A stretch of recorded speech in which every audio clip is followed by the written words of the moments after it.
Three, two, one, and we're live. Thank you for joining us, everyone, for another discussion on extinctionism with guest Cookie.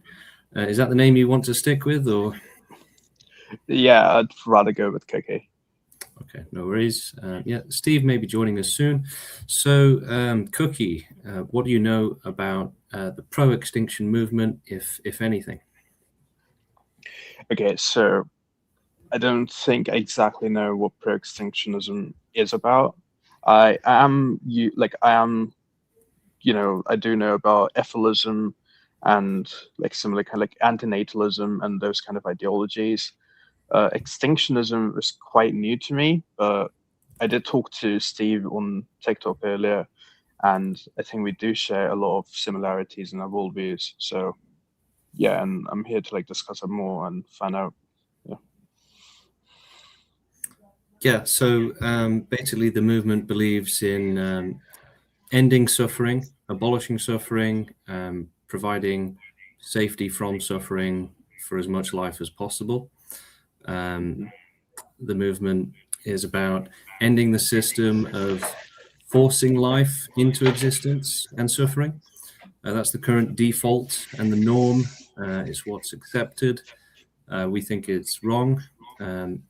Not a single life form here consented to it, and many of them end up facing the worst horrors as a result. So that's just a terrible system, really, where there's extreme suffering without any sort of consent. I completely agree. I think, I could also tell you my worldview. I think most, like, we agree on a lot more things than we disagree on. And I think our main disagreement is like on the way to achieve extinction rather than the like core ideology. Like, I also believe the same thing, right? Like, there's no, like, the universe has always been indifferent to suffering of sentient creatures, and that's enough proof that we don't really have a divine or a grand purpose that life is serving, and we've got these creatures, including us, who are just in this basically meat grinder, right? We just keep reproducing and keep making new beings that will eventually suffer and die, and usually will suffer way more than any pleasure they'll ever get, you know. So that's what I see. Like, I also agree that the only way to stop suffering completely, which is the most important thing to do, right? Like, minimize suffering, and if you can, then end it, is to not have any more creatures, like extinction, right? We don't create more beings who can suffer, and we don't have suffering anymore. Yeah, I mean, it's kind of just about fixing a wrong, essentially. Every life here is forced into existence. That's wrong. And they're also forced into unsafe conditions. So if there was a way to have 100% safety from suffering, then maybe we could have a conversation about whether or not it's okay to force life into existence. Even then, I think it's still debatable. But when there's such an insanely high chance of extreme suffering and a life that's so bad that you'd have been better off not living it, it doesn't make sense. It doesn't make sense for us that there's any acceptance of forcing life into suffering or into existence in these dangerous conditions. For us, only 0% suffering is acceptable. Yeah, I agree. In fact, I think even if you could somehow magically create a world where you have like zero suffering and it's just like pleasure and pleasure, like, I don't know, the biblical heaven or something like that. Yeah. I think the whole idea of pleasure is more like avoiding suffering, right? Like, you get hungry because you got to eat. And when you eat good food, well, you do feel good, but you had to feel hungry before that. Like, you had to suffer a little bit to basically extinguish that suffering. So I think the whole idea of pleasure that we have, it's not equal. The pleasures that we get are like very fleeting, and they only exist, like mostly only exist as like stopping suffering. Like that's what we kind of think of as pleasure, right? Like you gotta have a really cold day to feel warm and comfy in your bed, right? And that's why like this whole idea that a lot of people have, that once we, I don't know, minimize capitalism, or like capitalism gone, and or we can, like the vegans think that once you stop all these animal farms, like it's going to be all right, but it's not going to be, because like I think it's a problem within existence, that as long as you exist, you're going to want, and as long as you have that want that's like biologically programmed in you, you're going to suffer because you're going to want things, right? Yeah, I mean, a large part of that, if not the main part, is because we live in a system of nature. So we live in a chaotic natural world, and we don't live in any sort of organized, structured, paradise or anything like that. Yeah. So yeah, it's for many life forms that are born here, it is effectively hell, and for the rest, it's not far off, right? And if you were in hell, you'd probably want an ice cream to alleviate your thirst and heat. You might enjoy the ice cream a bit, sure. I mean, So yeah, go yeah. ahead. Sorry, no, sorry. I didn't mean to interrupt you. Please go. So yeah, like I was just going to ask, what are the main disagreements that you mentioned you have with the movement? I, I wouldn't say disagreements, because again, I just wanted to know, because I tried to research, but I couldn't find exactly. I just wanted to know, what is your like method of achieving extinction? Like, what is your goal, as politically, socially, and like just overall? Like, what do you think is the way for us to get to that end things? Well, yeah, I mean, the goal is obviously either 0% chance of suffering, whether that's by extinction or otherwise. It's most likely by extinction. Mhm. But how to get there is simple, by growing the movement, right? There's no other way to do it. As a currently small movement, that being small means that there's not a massive amount that we can do. We can obviously spread and grow the movement to make it more powerful, more influential, but that's all we can do right now. In terms of the methodology, um, again, we need to grow the movement to make deciding on which method possible.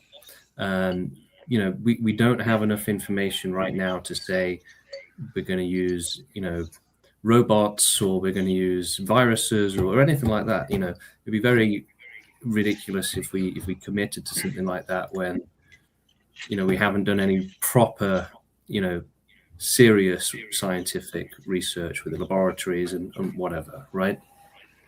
Okay, fair enough. Yeah, I mean, there's going to be a lot of nuance to it going forward. Politically, that could be one way forward. We're open to all sorts of ways forward, essentially, whatever works. We will be registering as NGO, or, like charity status. Eventually, if we get big enough, we'll be registering as political parties. Just spreading the message and growing the movement. Growing the movement doesn't just mean more people, although that is obviously a good thing for it.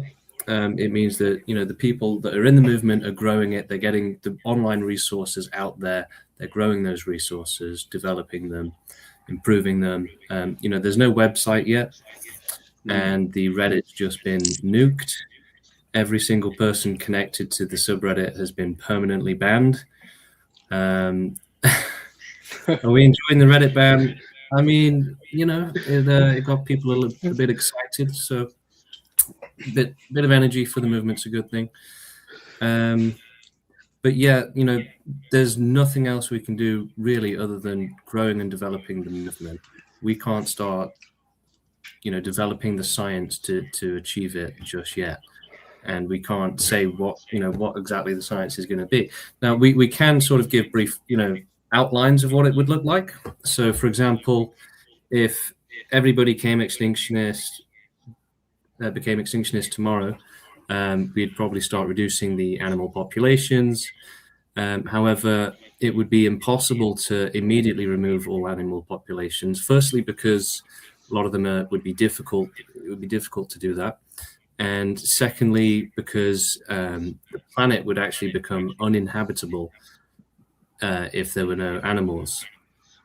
So transitioning the planet to be able to sustain humanity is one part of what would be necessary. And balancing the sort of animal reduction with the science that can replace them. It's a serious endeavor, and that's probably the way forward. But, Okay. Any questions? No, I hear that. I get that. I've talked to a lot of I wouldn't say exactly like extinctionists who have the same worldview as you, although I think we have pretty much the same worldview. Like I've talked to like ethicists and other people before, and like we agree on the core concepts, right? Like you say, yeah, suffering is bad. We agree on the basics, right? And we agree that okay, we need to get to that end goal of extinction of all life, which is what I believe. I think we don't need any life on Earth. Okay, like I think it should be as barren as Mars, Venus, no life, nothing. And but my usual disagreement is like the people who don't have any idea, who just say that, yeah, I want that. It's like, okay, fair enough. Like, how are you going to do it, right? Like, because right now we're very few people, and we can't really make a big change. Hi, Steve. So Steve started the movement, and he himself made a massive change, right? So, the Ethilism channel on YouTube isn't a movement; it's just a coping channel for people that don't want to actually do any activism or try and make the change that they supposedly believe in.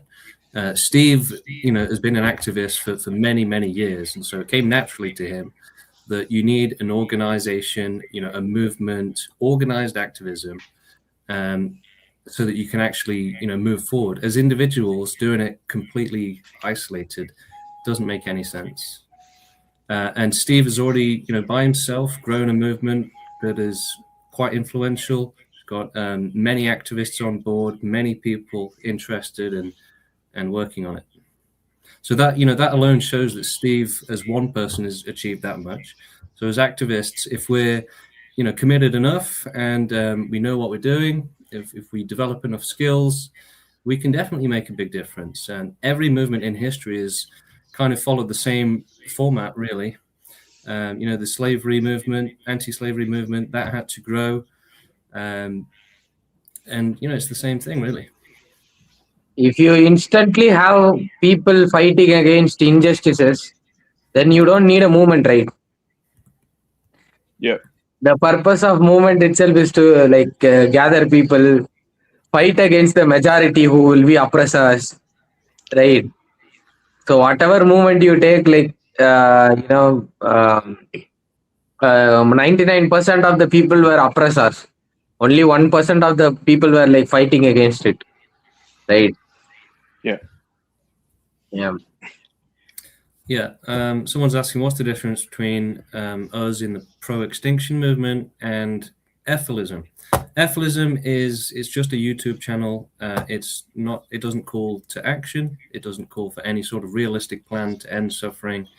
In fact, it says, don't worry about it. Don't organize. Don't do activism. That is out of the mouth of Gary Amendham himself, who made Ethilism. So, that's not good enough for the victims, saying, there's no moral obligation, that we don't need to do anything, that we don't need a plan, we don't need to have a serious way forward. That's where Ethilism fails hard, and in many other ways too. So we're against antinatalism. I think you mentioned that at the start of the stream, Cookie. The reason for that is that animals can't cause their own extinction, so humans can't go extinct until after animals, right? We have to help them first. Yeah, I completely agree. That was also like one of my main problems with Gary, because like he always talks about purity, which is also kind of not the best. But I've never seen him do any actual activism or like give an actual plan on how we go about with extinction that he talks about all the time. And he's also, I know he's very anti like a revolution or like anti demonstration. So Yeah. it just feels like he's this, I don't want to say it like that, but he's a privileged person who lives in a first world country with a relatively good life compared to most other people on earth. And it obviously doesn't affect him directly. And he's, I think, too comfortable in his life to, like actually do something that's like concrete and going to bring a change. Yeah, basically what he said when we spoke to him in a YouTube stream like this was that the comfort of the majority in a democracy is more important than the suffering of the victim. He said that democracy has to be respected at all costs, that it's more important than ending suffering. So that's just insane, basically. That's He said no. First he talked about democracy, but then he said we have to consider the consent of every single pro-lifer and privileged person. He kept changing his position throughout. Like in 10 minutes, he changed his position like 3 times. I think he's just a mad guy, man. He just started a channel to lament about life, and people who have been like depressed about life, they have just gathered around him and named it ableism. That's it. yeah, They don't. Yeah. it Yeah, they might as just. well be depressedism or anything like that. It's the same thing. Yeah, exactly. Yeah. I mean, there was a time when the majority voted for slavery. Doesn't mean we should have had slavery. It's a good thing that we abolished slavery. Even when we abolished the slavery, like people who were supporting slavery was majority. Yeah, 100%. Like they weren't happy Yeah. about it. They weren't happy about it, but activists they did a lot of things. They went to war, they did boycotting, they literally made it impossible to for the economy to continue without giving liberation to the victims. So that's how they attack the issue strategically. So the same goes to us as well. We don't need to sit and wait around for the majority to agree, or large amount of people to agree. We just need to gather more and more empaths, and we can the work will happen automatically. Like for example, you can just see our how extinction video, right? Like we have given plans on where to start, where to go about extinction, right? So uh, the next generation of activists will develop it. They'll further it into even more, future. So things will happen. So we need like an actionable plan. We don't need like depressed dudes sitting and lamenting on YouTube channels. Okay, I actually completely agree. Actually, I'm actually quite also surprised because Gary always talks about this hypothetical red button that you press and everything dies, and then he talks. Then you said he was talking about asking everyone's consent, like that's kind of hypocritical, you know.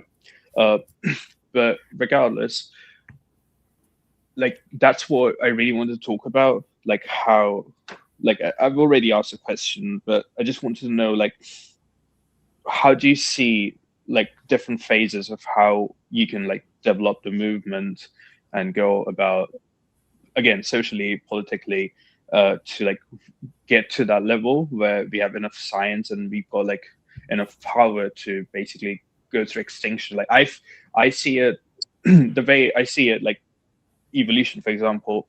Like I grew up in a very religious household, right? And I was obviously very religious, and then you kind of see the world and you realize, well, yeah, it's bollocks, there's no god, so you become an atheist, right? And then you kind of talk about suffering and you see animal suffering and all that, and you're like, okay, then I'm going to be a plant-based guy, I'm going to be a vegan, right? I'm not going to kill animals. But like, you still, I can see that there are animals in the wild who are still suffering. And then I started thinking about life as a whole, like, well, is life accomplishing something important that, you know, we need to continue it? And the answer was no, it's not really doing anything useful to the universe or to anybody, that we should be continuing with like reproduction. So, and I feel that's like kind of how the social, like a country or like a social group also progresses. Like, for example, the more developed a country is, the less kids people are going to have, or like the later women are going to get married and stuff like that. So I just wanted to like know, what do you think, like how we will have to grow socially and politically to reach extinction? See, I think first we haven't reached our movement. Like, for example, like if you go to most countries, like if you ask what is veganism, they are going to tell you, okay, this is a diet, like this is how it works, right? So, but if you go and ask what is extinctionism, nobody is gonna know, right? So the first goal is reaching the movement worldwide. So empathetic people need to have a place to come to, right? So to start their fight, so we have to make it clear that okay, there is a movement that exists that asks for like peaceful end for all sentient beings, so that suffering gets eradicated. And you know, that will start gathering, like, I mean, ultimately if somebody doesn't have empathy, like we live in a deterministic world, right? So if somebody who has a sadism disorder, they are not going to have empathy. They are not going to see a tortured animal and think that, hey, this animal suffering is very bad, right? They are probably going to think it's very good. So only empathetic people are going to gather around us. So, like, for example, like we cannot devise every single strategy of the movement right now, right? So, for example, if you go 1,000 years ago and ask an anti-slavery activist what he is going to do, you know, he's just going to say like we are going to gather people and fight against this, but he wouldn't know exactly what would have liberated that slaves, right? So. Um, at this point we cannot like determine and say that like this is the method future extinctionists should follow. But the thing is, we have some general protocols that we can work around. Like, for example, like we want to cause the most vast extinction possible. We want to cause the most thorough extinction possible, right? So we shouldn't obsess over one method. We should research on what is the practical most optimal extinction possible, right? So we can just devise these kinds of protocols. I cannot sit and determine that like 1,000 years from now, like this guy is going to cause vacuum decay and extinct every sentient being. That would be like impractical. That would be no different from a religion, right? And as of activism, we can say like 500 years from now, we might need to attain political power in a country to progress our movement, right? We may need that, but I cannot sit here and tell you that like that's going to be needed, right? Right now what we need is reach. We need to reach, and we need to gather empaths. So it's not going to happen within our this is going to be like a multi-generational project, right? So for now we need to reach, right? And we need to organize like activism into like three parts. One is gathering extinctionists, spreading the rationality, spreading the message, and all that. The second is science, right? Eventually, you're gonna get like a lot of people who, like I myself I'm from a biotechnology background, and there are people in group, like even kids who are trying to take a science career to research on it, right? They are not going to like invent vacuum decay tomorrow, but their work matters, right? So they'll be like whatever they are working on, they'll be passing on to the next generation of activists. So the third thing we need to do is like animals are absolutely unnecessary to like human survival. So we need to protest like I mean like if we have more resources and time after doing extinctionist activism, we can protest for animal euthanasia, projects for animal euthanasia, which includes farmed and wild animals. So it's going to help our message. So this is what we can practically aim to achieve within our lifetime, right? So you cannot be unrealistic and say that in 10 years you are going to gather like 2 million empaths, and in 20 years they are going to build a vacuum decay button, and they are going to press it. So that's going to be impractical, and I cannot sit and decide what will be the requirement of the movement 500 years from now. So right now, my aim is to gather people, right? And if we have excess resources, we can protest for animal euthanasia projects. But we do support continuation, like the we do support human reproduction until an optimal extinction is achieved, because this ephilist approach is like be anti-natalist, and that doesn't make sense. Like you are not going to like achieve anything with like a declining population, or like narcissist Islam is reproducing more. That's not going to help the movement, right? What's going to help the movement is rational and empathetic people. These genes survive for some years, and then they sit and work for extinction of all sentient beings. That is what is going to help. So despite like reproduction being bad, we support human reproduction until causing the most optimal extinction. So these are our practical principles, and immediate future and far future, like protocols, actionable plans, etc. Okay, quick question. Do you support assisted suicide, or like do you believe that people should have the right to like die if they choose to? Yeah, I think euthanasia should be provided to people who are like terminally ill. That's out of the question, like not providing them right to die. And I think that there should be right to die for extreme sufferers who cannot get out of the thing. But we don't actively fight for it, because 99.9% of the suffering comes from animals, right? So they are the worst sufferers, they by quantity and by severity. So we are going to concentrate on fighting for a holistic solution, because we are not going to like fighting for right to die would be like the same as fighting for feminism. We are not going to spend time on that, right? Yeah. So but we don't oppose right to die for people who are terminally ill and who are like extreme sufferers. The rest, I think they have a moral obligation to stay and work for other sentient beings. Okay.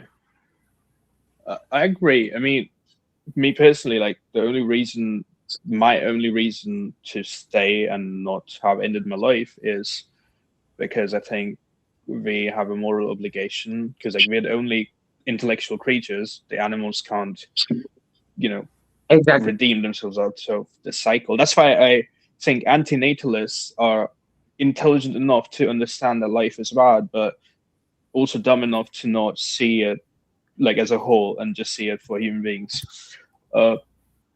Excuse me. Regarding your approach, I think I mostly agree,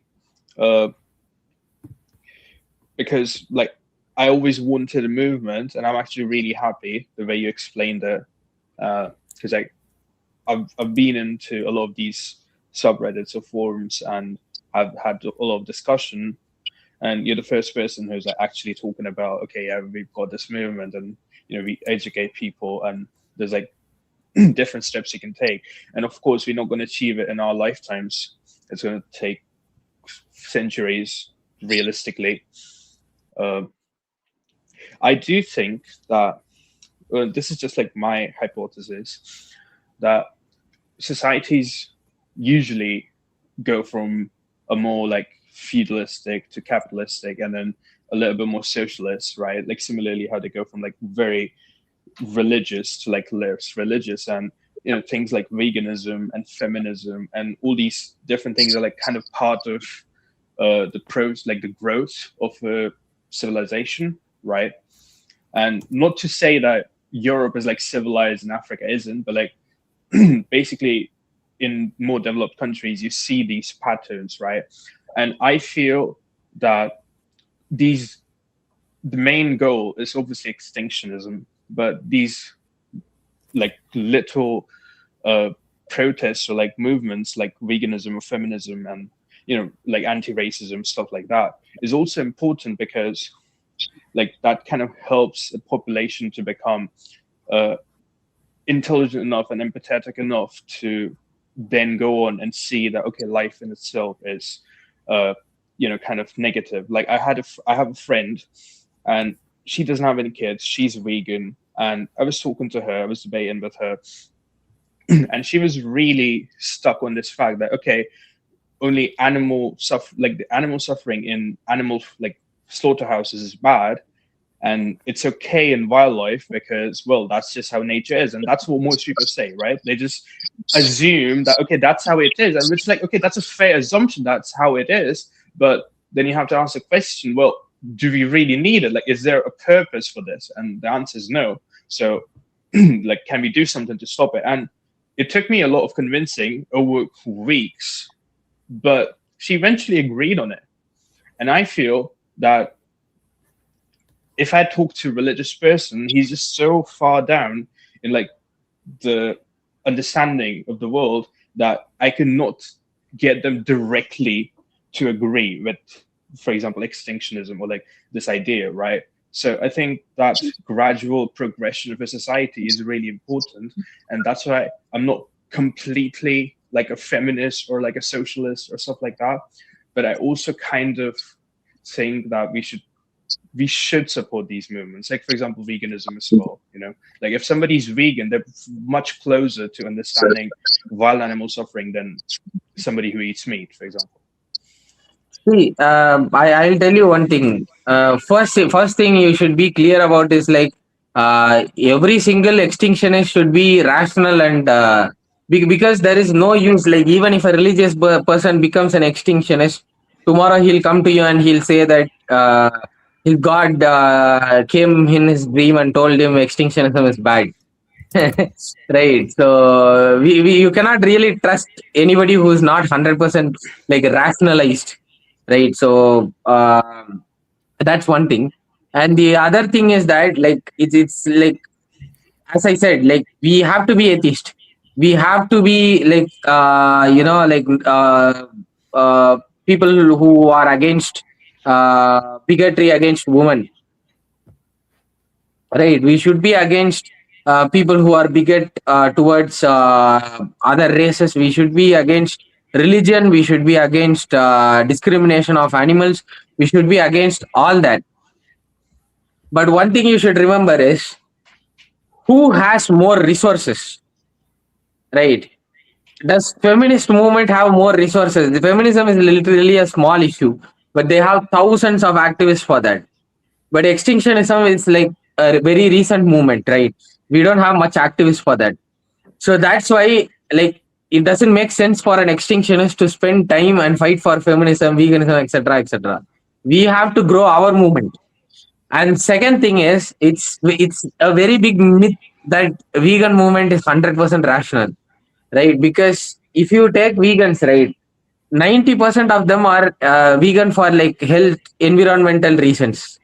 So these idiots actually want to do like see, if you take every vegan outreach, right? If somebody comes and asks like, "Oh, what about the lion? A lion kills a zebra." No vegan says that okay, that is also bad, right? No, nobody says that. Maybe like one or two extinctionist vegans say that, but everybody says that that's nature.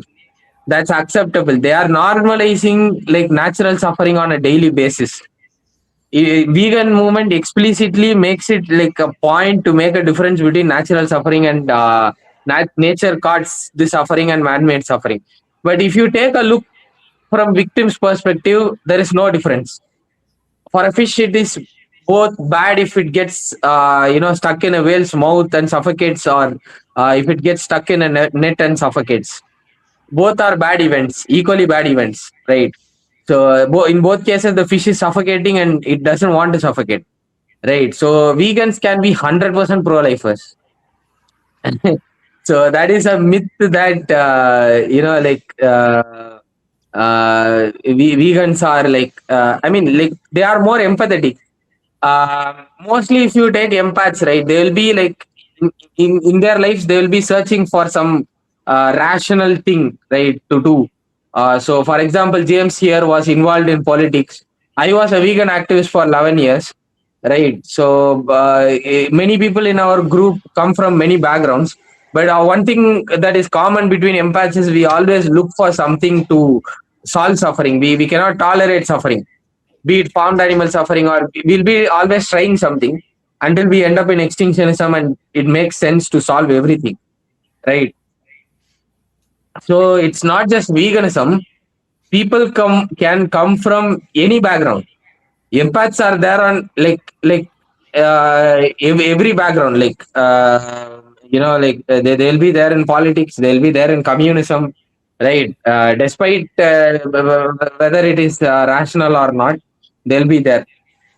But we should be clear on one thing, that like we already have compared to veganism or bigger movements like feminism or anti-racism, we are like nothing right now. So all our time and energy we have to spend on extinctionism. That is called prioritizing. That doesn't mean that we oppose feminism. That doesn't mean that we oppose, forgive me, I won't use the term veganism, it's a diet. We don't oppose anti-speciesism. We don't oppose feminism. We don't oppose we don't actively go and disrupt and say that put black people back in the cages. Right? So at the same time, going and protesting for that, instead of that, we can do a protest for wild animals, right? Euthanasia for wild animals. We can do a protest against wildlife conservation. We can demand that redirect the fund from wildlife conservation to wildlife extinction research, right? So these are all practical things we can do. We already have these ideas, and we should be spending more time on this rather than other movements which already have a lot of people to fight for them. You don't need to sit and do atheist activism, right? Atheism is spreading on its own. Atheists are doing it for you, right? So what you have to do is you have to realize that we have very, very less resources compared to other movements. So I am going to spend time on this. Okay, that's actually a very good position. Okay. By the way, when I said veganism or atheism are like parts of like a society's evolution towards extinctionism, what I meant by that was like extinctionism is basically a philosophy where a rational person would eventually come to. Like if you're truly a rational person and you truly think about the world, like I'm not trying to call myself the most rational person, but when I thought about the world over a couple of years, I eventually came to this conclusion that okay, life is not really worth continuing as a whole. Yeah. And what I meant was, for example, it's of course like a religious person cannot be an extinctionist, right? Because you can't believe in a divine God and also believe in this thing. Yeah. But what I meant was, for example, I think I just meant like as in it would be easier to explain this to an atheist than like a fundamentalist Muslim, for example. That's like true. if like an atheist is already okay, they've thought about rationally about this particular stuff, so they do know how to do how to form a rational thought, and it's just like one more step that you have to take it to the next. And veganism, I agree.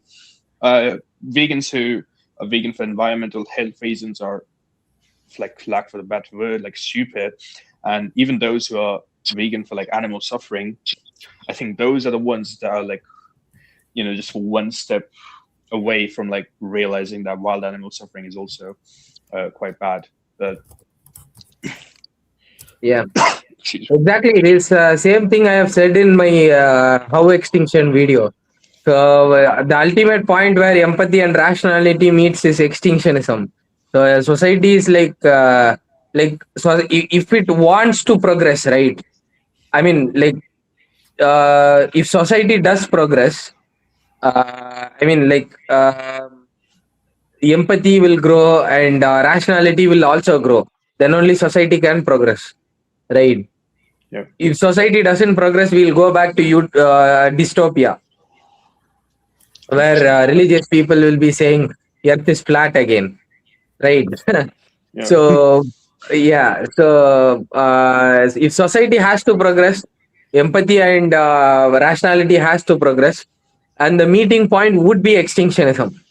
But like, we cannot be 100% confident that society will progress, right? So for example, as you said, right, like, say, like, antinatalism develops in, like, a lot of countries, right? So who's gonna oppose antinatalism is Islamists, North Koreans, etc., etc., right? So why imagine a world like overrun by Islamists and the rational people who stop reproducing and passing on their genes, right? Uh, then obviously the world is going to be overrun by, because these are all physical things. Rationality and the rational ability, your empathetic ability is decided by your genetics and by your the environment you grow up, right? So we are determinism is also another rationality, like extinctionism must realize. So somebody who's like who lack mirror neurons, they'll be a sadist. They are not going to see a tortured animal and think, okay, this is bad. So if these people start becoming more, right, so it's going to become a dystopia, and these genes are the ones which are going to be naturally selected in evolution, and these are the genes that are going to prevail. So I think antinatalism is a really dangerous ideology towards us, to be really honest. Okay.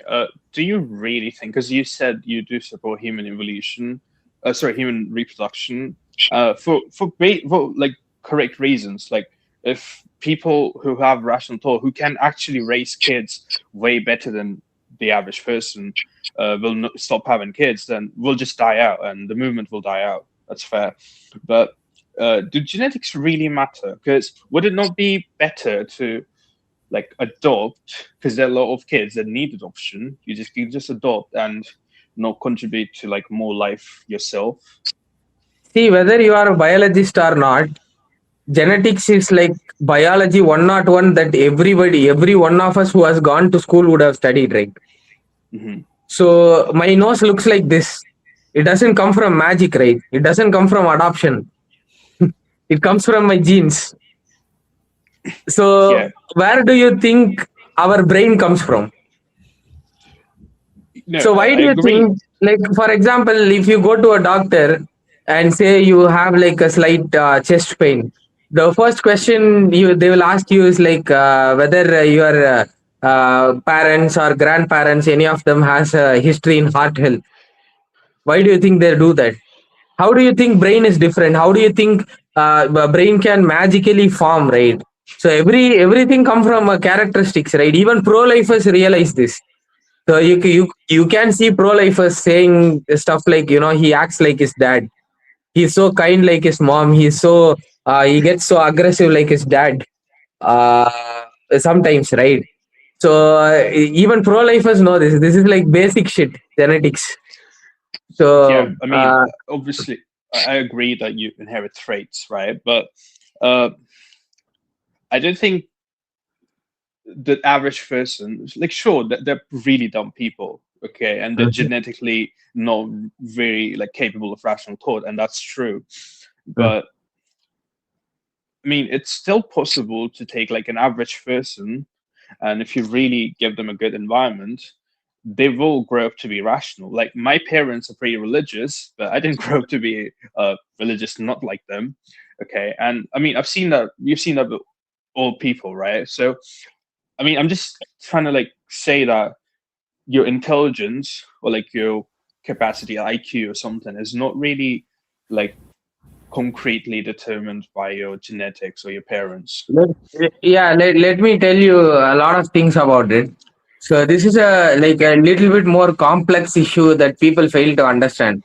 First mistake you are making is you are thinking, uh, when I say empathetic genes, right?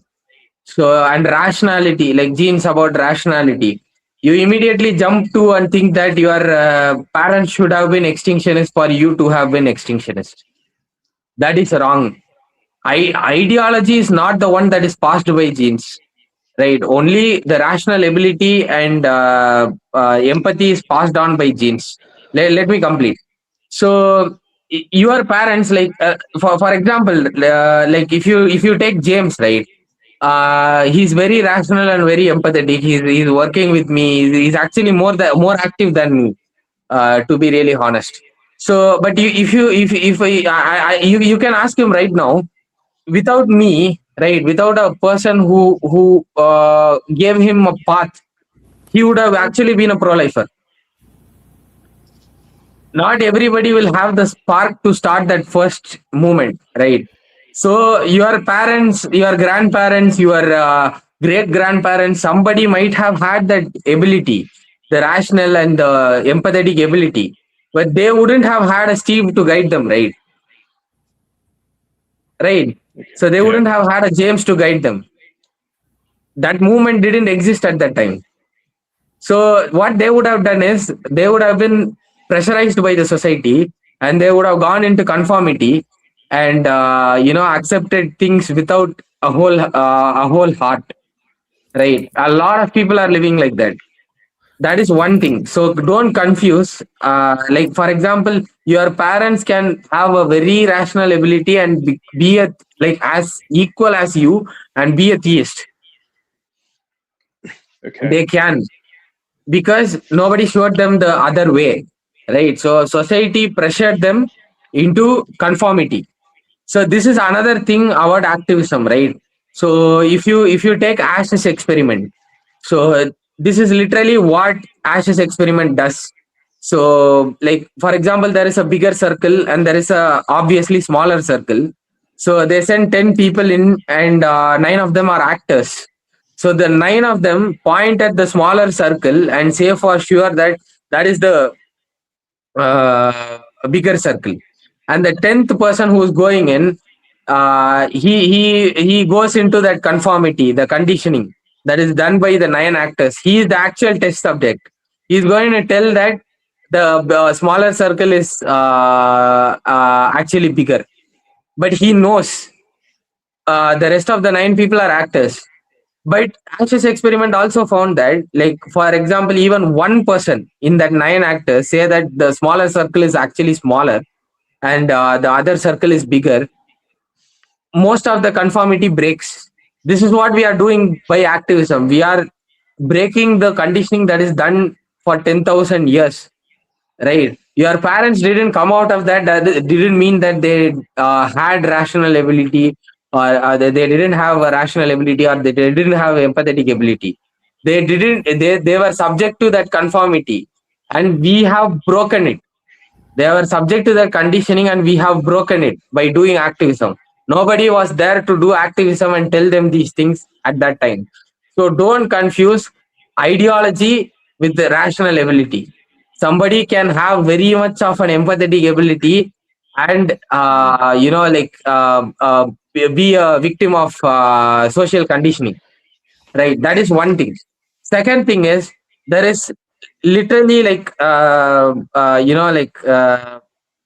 the in nature, like genetics is always mutating, right? Mutation is always occurs. Like I would get a lot of characteristics from my parents, but I would also have mutations. That is when they were like when when my cells are dividing, when my stem cells were dividing, when the sperm and the egg fused, there might have been genetic defects in copying the genes, right? So I will have mutations. That is, if that mutation becomes successful and reproduces a lot, then that gene survives. That is the natural selection, right? That is the whole process. So there can be mutations even in even in like cases where parents are very narcissistic, an empathetic child, a mutant can be born. But like literally you have to look at probability here. Two narcissists are reproducing, two empaths are reproducing, and you have a button to cancel one. Which are you going to choose? Well, obviously the narcissistic. Narcissist, right? So it's about probability, it's about chances. And the third thing you said about environment is true, but the thing is environment is not in control of anybody, right? Genetics at least gives a better chance. So me reproducing right now, I can say that there is a better chance of a child getting empathy. But I cannot, like, even if I have a child and if I am financially stable right now, tomorrow I cannot say that I'll be able to provide. I might die in an accident tomorrow, for all I know. As extinctionists, we are realists, right? So there is no 100% controlling of environment at any case. So environment is out of the question, right? So like you cannot control it, whether you adopt a child or genetically have a child. But genetics is something like whether you want to fuck without a condom or not, that you can control right now. So you just make a best guess, and this is absolutely wrong. Again, I'm not endorsing reproduction. Extinctionism should always recognize reproduction as a bad thing, but it's just a trolley problem, right? Not reproducing is going to lead to more suffering, discrimination of wild animals. They are the majority sufferers. So for that, like it's lesser evil. It's like killing Hitler to save millions of Jews. Even a bigger analogy than that, right? One versus infinity, to be really honest. So this is how we should consider. Like we should take environment out of the equation, and we should only think about genetics. A person who has a better genetics or better empathy, tomorrow I cannot say that in 10 years I'll be I don't know if I'll be having a child or if I'll be able to care for it, but I do know if I do have a child, it has more chances of getting empathy than a narcissist, right? Yeah. True. Okay. I mean, what you said is, I agree, but I think the hesitation comes from because, it kind of Because sounds of like. reconditioning of antinatalism, veganism. So, for example, like I have been a vegan antinatalist for like a lot of years, right? So more than I have been an extinctionist. So when we break a conditioning and get to break the societal conditioning and get to something like veganism or antinatalism, we get reconditioned without knowing. Right. So one, because we think that right now we are at the right place and there is nothing wrong with it, which is partially true. Because you are an anti-speciesist, you have come to a conclusion that non-existence is better. But like this obsession over anti-natalism, veganism, we are not here to be loyal to veganism or anti-natalism. You have to remember that we are here to only be loyal to victims, right? Like if you come to activism, you are not coming for your personal feelings or so getting some reward or something like that. You are coming to alleviate the victim's suffering. So what you should do is, you should throw away your feelings and accept facts. Whatever is best for the victims, that's it. So antinatalism doesn't matter, veganism doesn't matter, wild animals matter, children who are being raped, they matter, farmed animals matter. They are the ones who matter. So for them, I should get this result done, because nothing else is going to solve their suffering. Even if you make like even if you ban slaughterhouses and dairy farms tomorrow, there is going to be illegal farms. Just like banning weed doesn't stop drugs, right? So farmed animals are not going to be saved, and that freed up agricultural land is going to like support like double the amount of wild animals who are also going to suffer. 99.9% of them die at a very young age by starvation or diseases or predation or abandonment from parents, right? So like you cannot choose between these evils. What you have to do is you have to fight for extinction. That is the only thing that is going to like solve the suffering instead of transferring the suffering to others. True. I mean, I want to say it was also like, I mean, it does sound slightly like eugenics, but I get your point that, of course, to empathetic parents would have a higher chance of having an empathetic son. Just like two tall people will likely have a tall kid, I guess. Yeah. See, the thing is, like, eugenics or genocide, these terms get thrown around a lot, right? But most of the time, people sort of criticize extinctionism using these terms, right? They're essentially, whether they realize it or not, prioritizing the smaller number of victims. They're saying, animals can suffer for billions of years in numbers that are literally astronomical. Because I don't want to think about, eugenics or anything like that. So, something small and nonsensical like that can throw them off, or, justify, insane amounts of animal suffering just because of a word, right? And it's the same people that say, oh, well, that's nature. You can't go against nature. It's kind of dogmatic, right? Yeah. See, eugenics is something they use to torture animals all the time, right? So they selectively breed cows with bigger udders so that it gets even bigger. And then before you know it, a Jersey cow can produce 20 liters of milk, but barely can stand. Right? Yeah. Eugenics, they just hate that name because they think that it's used for genocide and all that. But eugenics is a fact we use in it's biologically it's called selective breeding. That we use in daily life with farming, right? Even if you go to IVF clinics, people will go and ask for I want sperms of an engineer. I want sperms of a doctor. Nobody says I want the sperms of unemployed person. Yeah. Right. Yeah. Do you think then it's also important for extinctionists to have extinctionists, if somebody is an extinctionist, I would presume they're probably average to above average in IQ. So do you think it's also important for them to just overall have really intelligent and aware kids with another person and See, I think it's a personal choice. You can be child free, but you can still contribute your genes in other ways, right? So right now, contributing genes, extinctionist genes, sound like a ridiculous idea because we have 10 extinctionists. But we if we grow to 10 million, so if all of them are anti-natalist, right? That just means that Islam is one. The world is going to be like Islamist if all of them go anti-natalist, right? So there must be some people to fight them. So I think you don't even need to directly have kids, right? You can just go to a sperm bank and donate sperms. The truth is, anti-natalists will rise up saying, this is so bad, I'm a pro-lifer and all that. To be really honest, people who are going to IVF clinics, if not for my sperms, they are going to get another person's sperms. Nobody is going to say Steve didn't donate sperms, so no sperms for you, right?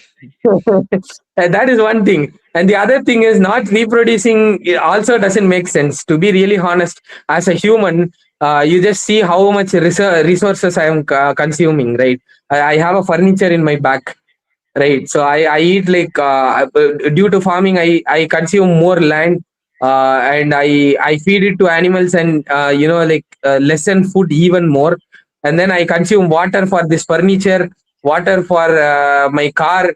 I consume shopping districts, malls, movie theaters.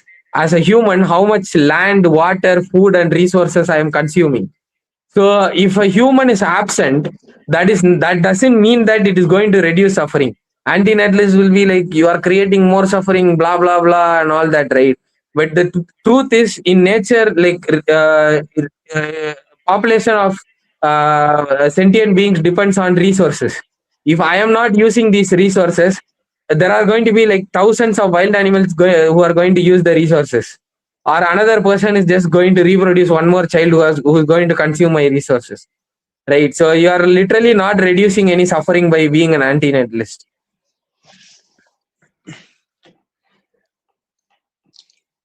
All right, that that is a valid argument. I think It's a discrimination, right? I cannot say that my child, like anti-natalists literally say this, my child shouldn't suffer. But what about the wild animals that are replaced by your child's resources? Yeah, that was Same my thing thought goes to process. veganism also. Same thing goes to veganism also. Like, okay, you liberated animals. Like that is, I mean, convincing everybody to go vegan is not possible. But let's say you banned farms, and there are only like illegal farms now. What about the wild animals that are getting replaced in that land? Yeah. Yeah. For me, I mean, I get the thought process. Like, it doesn't really matter if like I suffer or some other animal suffers. Like, suffering is suffering, and if I say that I don't want to have kids of my own so I can feel morally superior, that is hypocritical and really selfish because I'm still enabling suffering of other animals by not doing my part. Yeah, it's opting out of the system as an excuse not to fight the system. True, like that, which is the same reason I chose not to end my life, because I thought, well, Exactly. I could save myself and I could be gone in a second. It's like, okay, I'm over, but I'm still leaving the whole mess behind and not doing my part, even though I could have. So I get that. Okay. Yeah. So it's like whether your child suffers, you are just discriminating between individuals. Vegans are saying that wild animal suffering is better. Anti-natalists are saying that my wild animal suffering is better than my child suffering. So I'll just choose wild animal suffering. So everybody just ends up discriminating wild animals. That's it. Yeah, wild animals are out of sight, out of mind. They're the least capable, least sort of advocated for. They're the easiest victims to ignore, basically. And yet they're probably suffering the worst out of anyone. True. Like, everyone's just pick and choosing their little niche where they focus on their suffering, but nobody's really looking at the grand picture. I mean, And even farmed animals get medicine. They get shelter, they get food. Now, I'm not saying it's good. I'm not saying that they have nice lives, anything like that. All I'm saying is that wild animals don't even get medicine or shelter or anything like that. They get eaten alive. True. But yeah, obviously, all suffering equally deserves to be ended. There's no difference between sufferers. If someone was, if the only suffering in the world was Hitler, we'd probably still be trying to help him. Well, I mean, yeah, I agree. Because, we don't think that anyone is less deserving of having their suffering ended just because they did something bad, right? And Yeah. it's just discrimination that sort of helps us not care about others, right? Like it's a bit of a random example, but in cartoons you have like bad animals or monsters, right? But really they're just sentient beings that are suffering. Exactly. The hyenas in Lion King. Yeah, but I mean, any yeah. bad actor, essentially, whether it's human or animal or whatever, anyone that's being looked at as an enemy, they've got their own battles that they're fighting, and they might be on the wrong side of it in your opinion, but they're still in a system where they're forced to, kill others for survival, as all of us are, whether we do it directly or indirectly. So we forgive everyone, we forgive every life form, including Hitler. It's not about finding reasons to discriminate. It's about finding ways to have universal empathy, universally end suffering.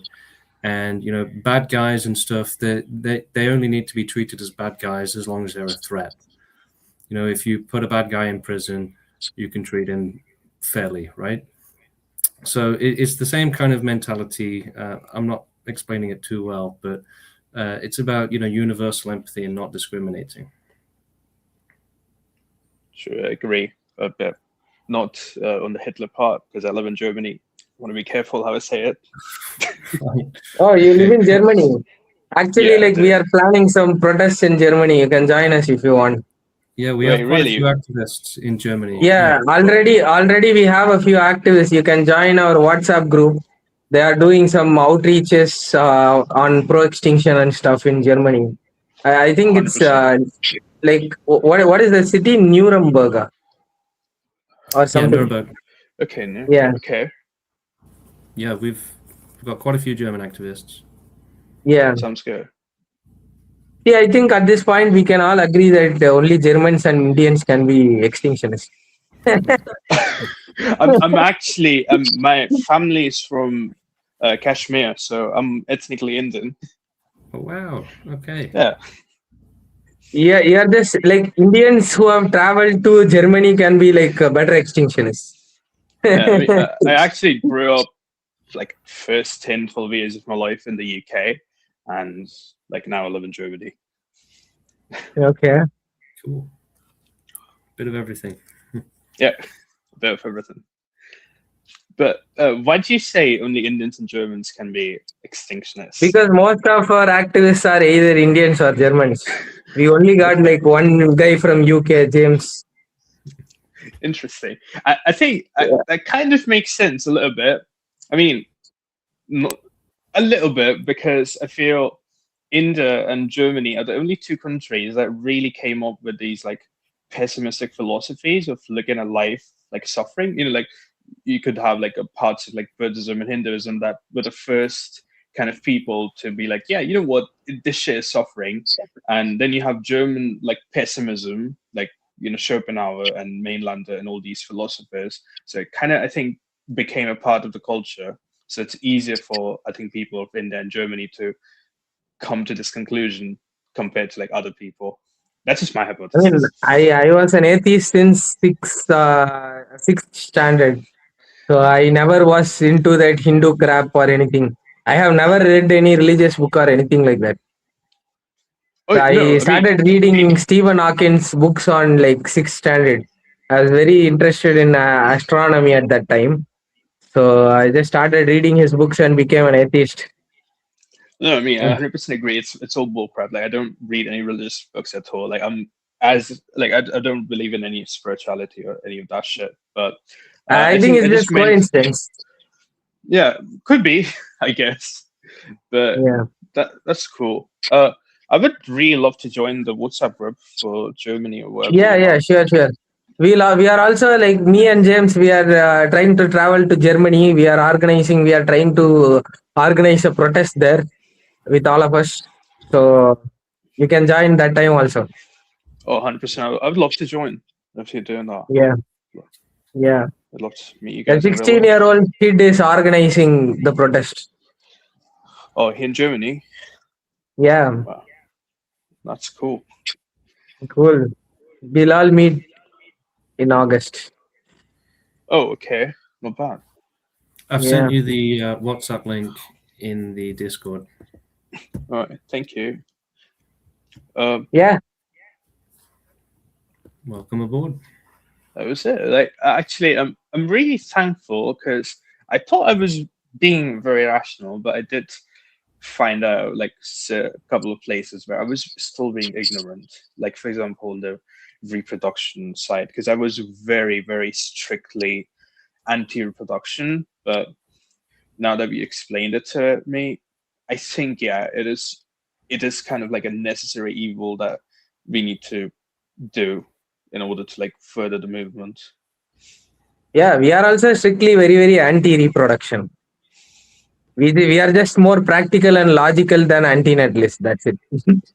Yeah. The thing about antinatalism is we're massively against antinatalism, right?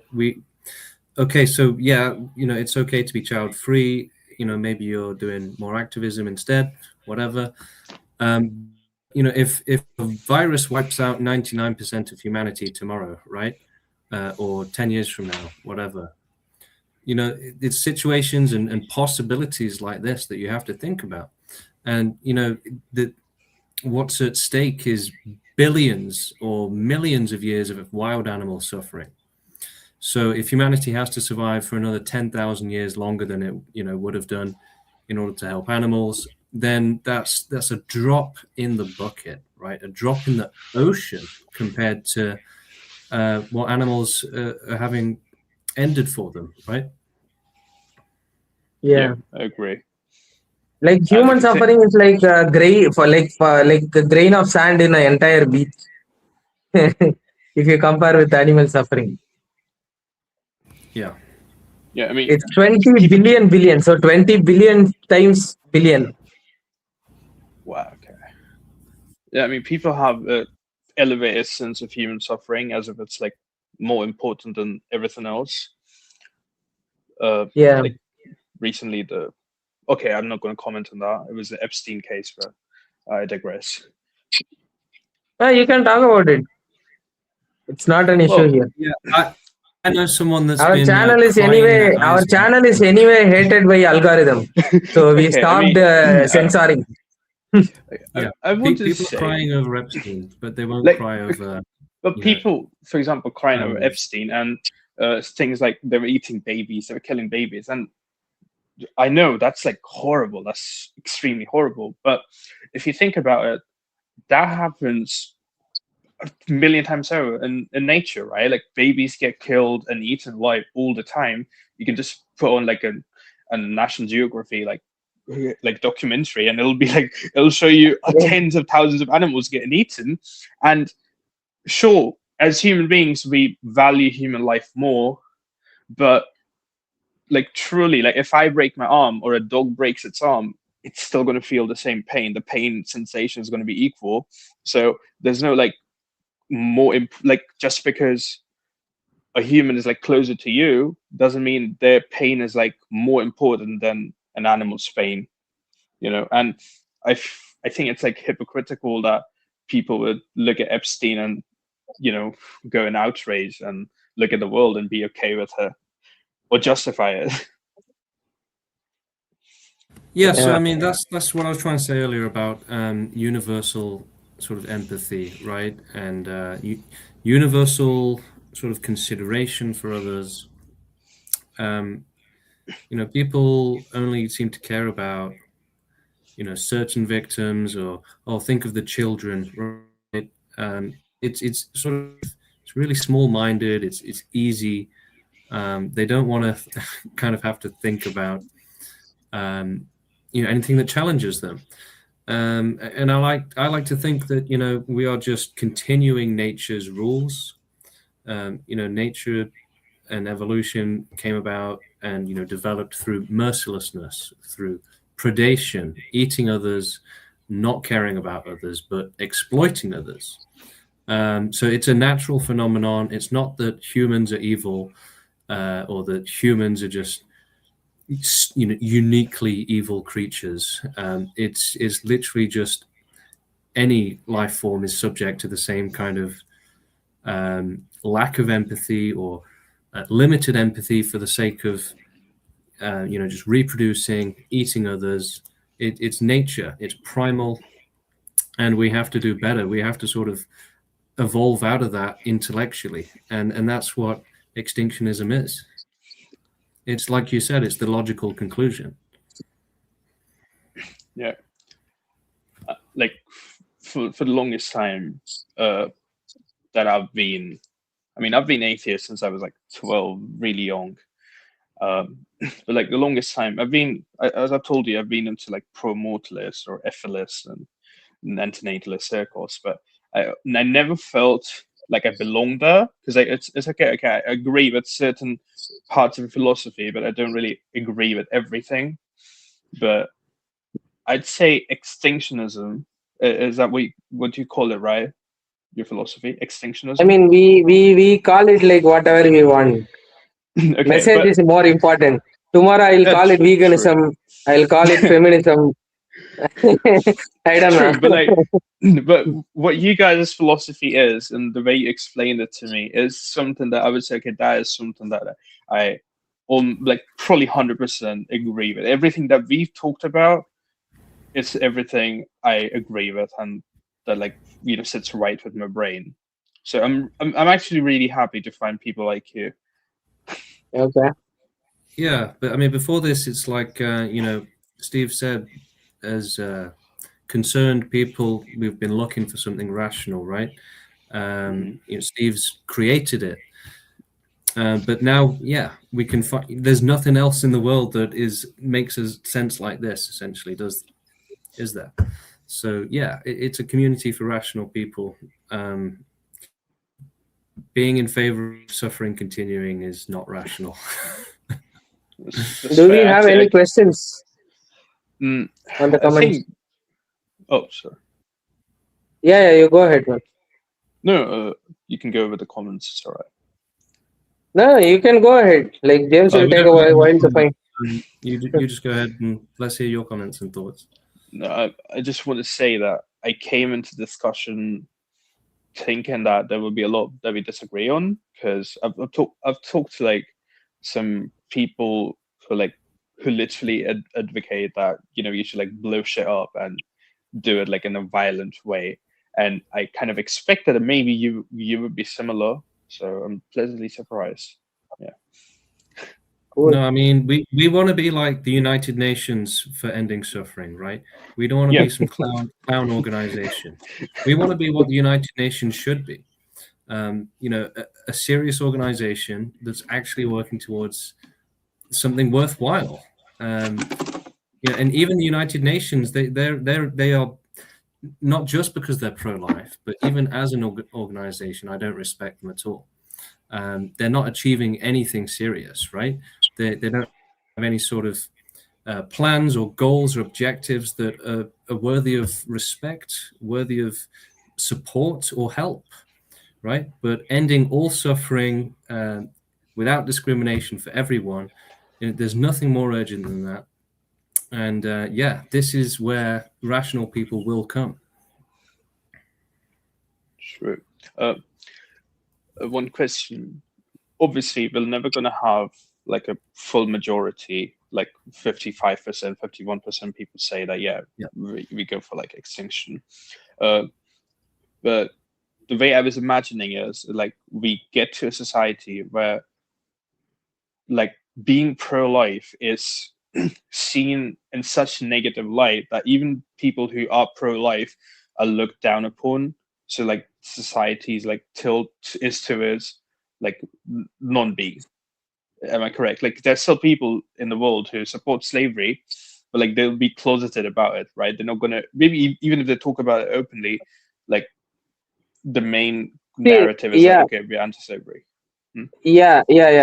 So if you take United States right now, the person who is sitting as president is a right winger, absolute racist. Their entire politics is based on transgender hate, LGBT hate, immigrant hate, black people hate, etc. Right? So like that means that majority of the people voted for a racist. That means that majority people support racism there, at least one form of racism or another, right?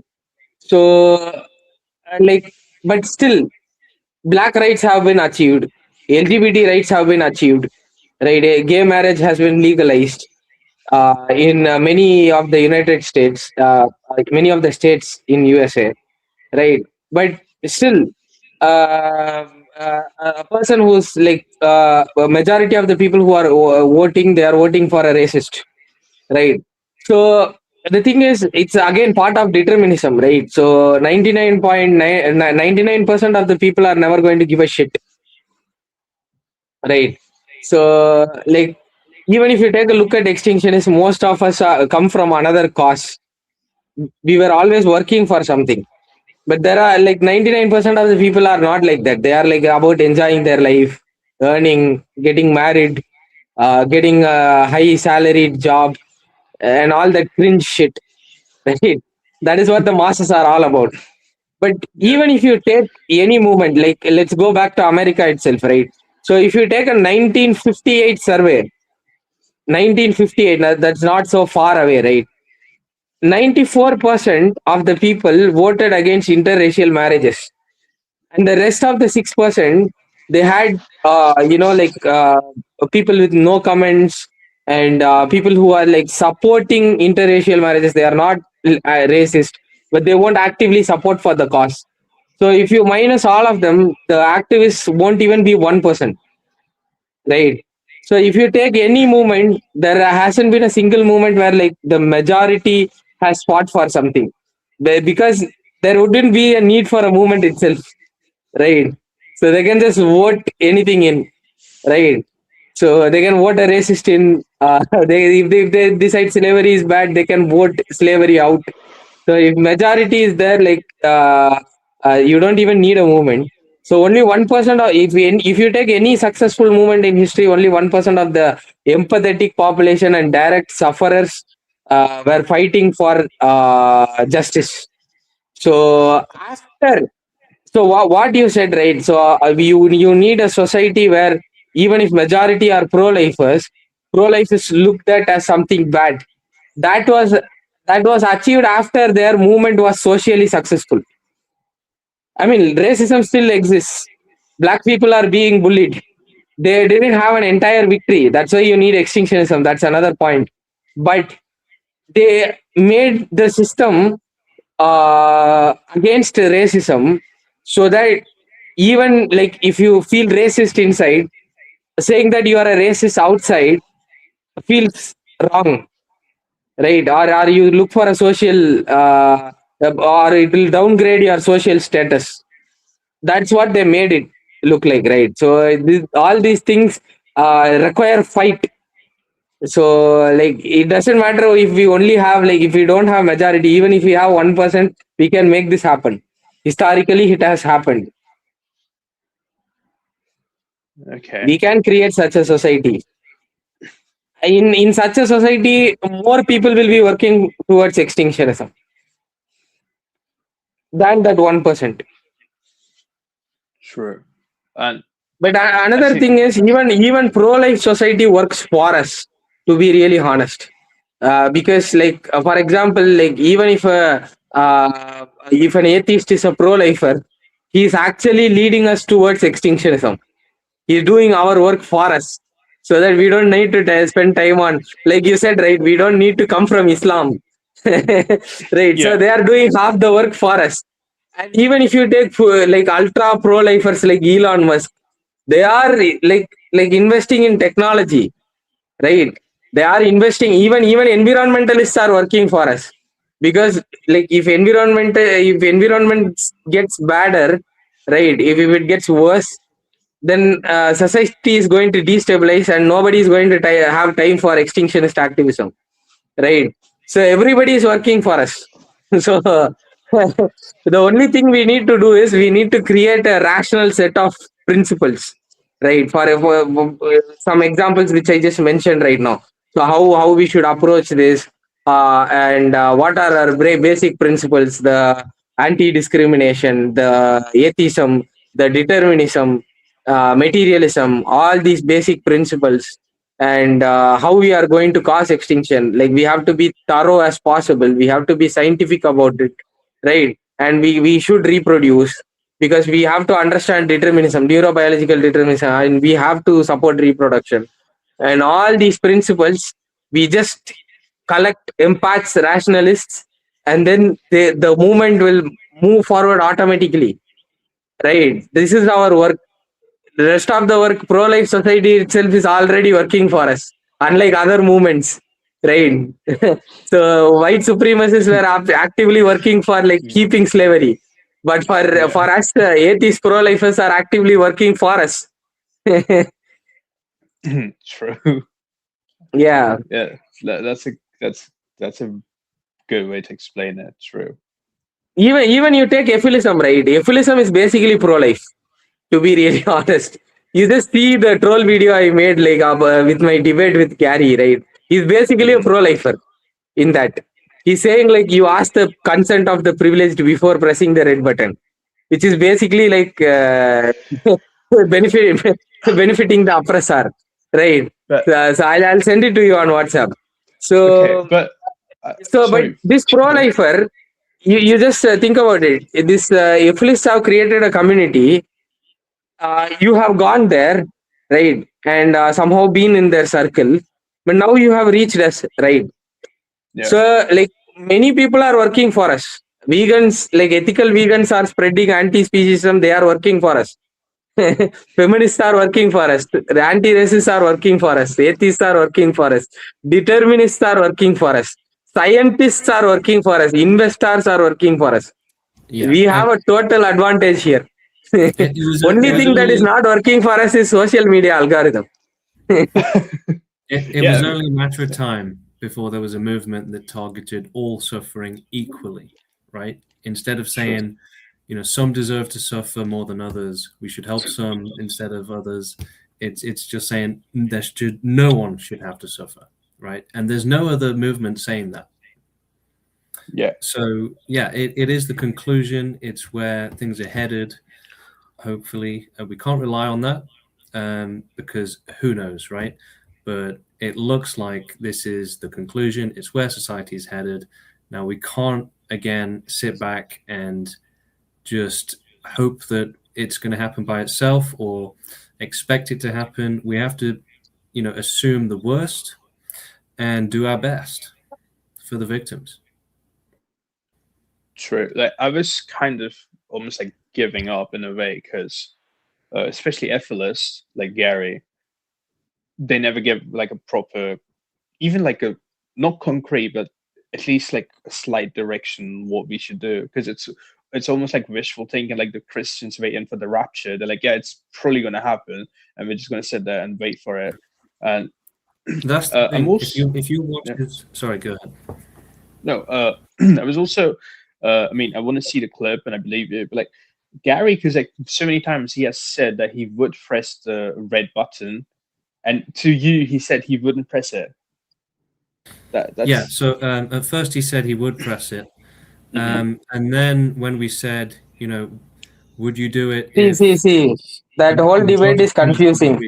First, he said he wouldn't. If he had red button, he wouldn't. He wouldn't ask anybody, and he would press it. Then second, he said like we need 51% consent. It should be a democracy. Third, he said like we need everybody's consent, and we shouldn't like it is violence to like not ask their consent and cause extinction. That's dumb. I mean, majority will always be very stupid. Like you can't expect people to be intelligent. Obviously, like you cannot go and ask. Like he is literally saying like that 94% who voted against interracial marriages, we should get consent to give rights to black people. Yeah, that's what he say. I mean, like half the world is like Christian and Muslim, so they believe in like some form of Sky Father that they worship. Yeah. So literally, like he can go and ask a mental patient also. Like. Yeah, they also. I mean, even if you're mentally unstable, you have equal vote under democracy. Yeah, I am saying like he is like literally asking like everybody's consent. That means like even if somebody doesn't have a brain development, right? We should go and ask their consent. Yeah, of course not. I mean, it's like how you make decision for kids, because like they can't really they're not mature enough to make decisions for themselves. And I truly do think that some people are really dumb enough that they don't know what's good for them. Yeah, I mean, that's most humans, dude. Most humans. See, you just think. Right? Yeah, you just think about it, right? You just think about it, right? What this guy is saying. He's saying like if you don't ask consent, the extinction becomes like very harmful, right? But like 100% of animals, no single animal, even the worst suffering animal, will consent to die. It will still move towards food and away from death. True. That's how it's I mean, programmed to. I mean, technically, even if you press the button and every sentient being died a very painful death, it'll still be overall less suffering than letting it continue, wouldn't it? Yeah, and it's not about like, see, it's not even about the people who exist, right? So if consent violation is the like only metric, you just forget suffering also, right? Like, what is bigger consent violation, like extinction, or you saying that indefinite amount of unborn sentient beings should come here, they should suffer, get raped, get tortured, and they should die horrible death by like cancer or like HIV, like who, which is better, which is worse, consent violation? It doesn't make True. sense. Yeah. He's saying like, I will ask the privileged people for their consent and allow more consent violations. True. I had another Literally infinite. question. Yeah. So, I mean, this is just like how I was viewing it right now. Like, I completely agree that you've got other movements and they've got enough people to do their thing, and we really need to focus on this movement that you like, continuing. But would it not be better, or like better for the algorithm, if you had someone who talks about both of the things, or like something like this movement and something that's mainstream and gets a lot of views? Like, for example, like I post a lot of gym content on my TikTok page, but I also post sometimes, like I'm a socialist, right? Like I've been since I was like 16.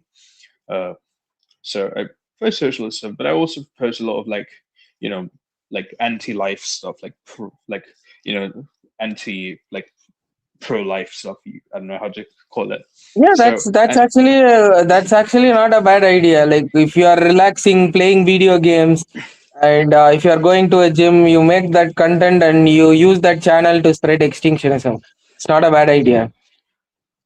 okay, that's good, because I was thinking So about making a political TikTok account, and I wanted to talk about this stuff. And now that I think about it, I think it would be much easier to talk about politics as well and this stuff, and get like a lot more people on board. You know. Yeah, I yeah, mean, we're open for trying everything. yeah, But we would say just always be open-minded and don't say, I'm only going to do this. Priority yeah. is the victims and their suffering. So, try it. If it doesn't work, try something else, and that's it. Okay. Correct yourself with results. That's it. Because like again, I'm just repeating this, but you are coming here for the victims. So not to prove that your method is correct or my method is correct, or but not to like pamper any words like anti-natalism, veganism, etc., etc.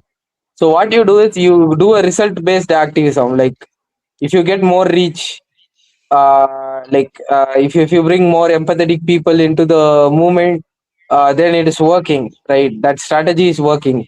So you approve it. If you see that okay, it's not working, uh, for example, the person who contacted you, right? So they are very bad at making videos.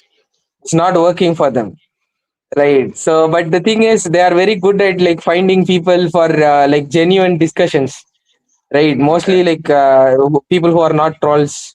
So whatever discussions they find are like people like you who can have a genuine talk. So they are better at it. So they have to choose that. Right. So whatever you have a skill in, whatever you can bring a result in, and whatever gives results, that you adopt. Like for example, we found out that like yeah, Instagram, Reddit invites are getting us more people into the movement. Hmm. So we just adopted it as one form of an activism. So if something doesn't work, like for example, Twitter activism doesn't work, we just leave it. That's it. So we do result based activism. That's it. You think like it's because the social media activism, like the social media algorithm is actively against social content now. They are supporting entertainment content. Like for example, I posted a gaming video on my personal account which had like 15 followers, and I got like Hmm. 200 likes. but Pro Extinction Instagram page has like 1,500 followers, and it doesn't have that much likes. And even the activists in other movement, right? Um, uh, Veganism and feminism, whatever. These are people who made social content and became famous before social media stopped supporting started supporting entertainment content and uh, made social content go down. So they became already famous. They had a lot of followers. So they are now making controversial content to boost engagement and get more famous. So that we cannot do because we just started extinctionist activism 1 or 2 years ago. I started Pro Extinction page. Before that, I had I was also an affiliate, right? I was Okay. also yeah, I was Okay. also believing in them. I Okay. was right at where you were. And yeah, something didn't feel right with veganism, anti-natalism, affiliism, etc., etc. So I had to differentiate myself and promote what's rational, right? So, yeah, whatever works, you just need to reach a lot of people, especially empaths, rationalists. So do whatever it takes, like making videos or social media activism, protests, street interviews. We do whatever it takes. We are also with regards to social media algorithms. We are also figuring it out, right? So Hmm. some especially when it's actively against us, but still it's better than distributing leaflets on the street, right? Social True. media. So we will navigate, and social media algorithm will also change. Like maybe 10 years later it will start supporting social content again, right? Because it's more Yeah. profitable. They are all about profits, right? So if it becomes more profitable, they are going to support it. So until then we just figure it out together. Yeah. Sure. I mean, I think I have a good understanding of the TikTok algorithm, and it's true that even activism, like activist content, it always has to be controversial, right? Like if a vegan is debating somebody who's eating meat with meat in their mouth, like that's going to get views instead of somebody talking about veganism just saying that. And yeah, it's about getting reaction out of people. Yeah, there is one thing about veganism. A lot of vegans do sort of cringe activism. Yeah. For example, they make a song and it'll be totally cringe, but a lot of non-vegan trolls will come and troll them, so their algorithm will get boosted. But the thing is, when it comes to social content, we shouldn't forget that we are representing some victims. Okay, so Hmm. we shouldn't get desperate for getting reach and compromise on the message. So we need results, we need reach, we need people, but still, Hmm. for example, if you go do some cringe stuff on the street, right? So for example, some girls are wearing some thongs and they are holding a placard of a tortured cow, right? Hmm. It really kills the victim's image. You get it? It gives Yeah. you reach. Girls with thongs gives you reach. But it really kills the seriousness of the victims. So something that we cannot though we do a result based activism, something we cannot do is absolutely do is compromise on the radicalness, the seriousness of the movement, because we'll end up being another troll movement, right? So Yeah. people are going to say see us and say we are some kind of hippies or something. That's what happened to veganism, right? So we shouldn't do that. Yeah, we need results, but without compromising the message. True. I agree. Yeah. Uh, Another Yeah. question I have: do you eat meat, or do you like tell people it's okay to eat meat, or is it better to See, ignore politics? I don't. Like, for example, life gives you a situation, right? So, Hmm. I mean, again, anti-natalist vegans will also be furious on me. but the thing is, the point is not about like eating meat or not eating meat, right? Yeah. The point is causing extinction ASAP. Hmm. I've been like a plant-based person. I don't call myself a vegan because I'm ideologically different. Yeah. I'm an extinction, but I've been plant-based for like 13 years. It's gonna be 14. So James is not a vegan, right? Okay. But sometimes like life gives you a situation. Like for example, like uh, like whether you kill a person wearing a red shirt or a blue shirt, a wild animal or a farmed animal. Right. Hmm. Yeah. So the thing is, I'm not going to tell you to choose, to be really honest. Yeah. Right. Because as an extinctionist, I don't care about I don't discriminate victims based on cause of suffering. I will not tell fish getting eaten by whale is better, fish getting eaten by James is better. I'm not going to tell you both of those things. Hmm. Right. So when you are presented with this situation, you just choose whatever and work for extinction, because like for example I can even like for example like I can also advocate for pescatarianism, because overfishing causes a lot of biodiversity loss and reduces fish population, marine fish population, right? Yeah. But I'm not going to do all that silly stuff, because all that matters is because suffering keeps changing forms. You abolish farmed animals, for example, you abolish slavery, right? You gave absolute human rights. What those humans did, they enslaved farmed animals. You liberate farmed animals, next to what is going to happen is the wild animals is going to, like for example, like um 38 million square kilometers of land is being used by animal agriculture.